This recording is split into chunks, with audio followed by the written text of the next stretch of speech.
To the former White House Office of Management and Budget Director Russell Vought on this. Russell, this is more just an administrative question. Even if all is approved and this passes, I know time is of the essence.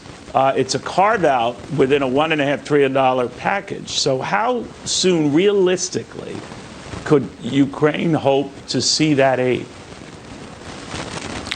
You know, I think they're already getting a lot of the aid. I think that this package is backfilling a lot of the accounts. Like, for instance, there's about $3 billion of there to reposition troops to the theater from the United States. And so that's an example of money that DOD is already going out, and they're trying to backfill the account. So, look, you know, I think Congress needs to take its time. This is pretty consequential debate as to how they're going to consider and treat funding for Ukraine. And what can't be lost in this is an enormous package. It's 2,700 pages. It's got reams of lists of earmarks that I can get into.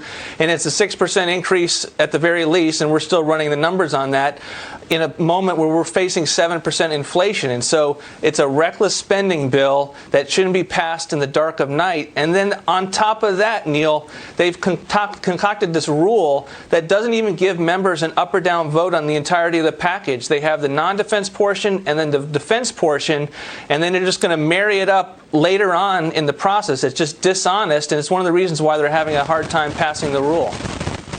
Yeah, I think they were espousing that strategy to get it to Ukraine fast. But the irony could be, and we hope it doesn't end up this way, that it's passed and approved and it's on its way to Ukraine, and then Ukraine is under Vladimir Putin's hands. We hope unlikely, but that could happen.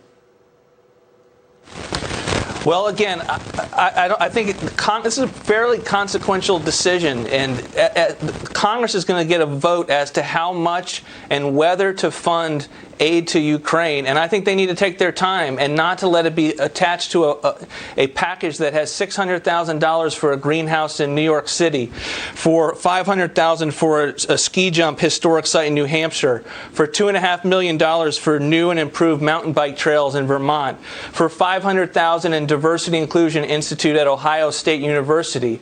These are the kinds of things that are just getting log rolled, and the American people don't deserve it, and we can't afford it in this country anymore.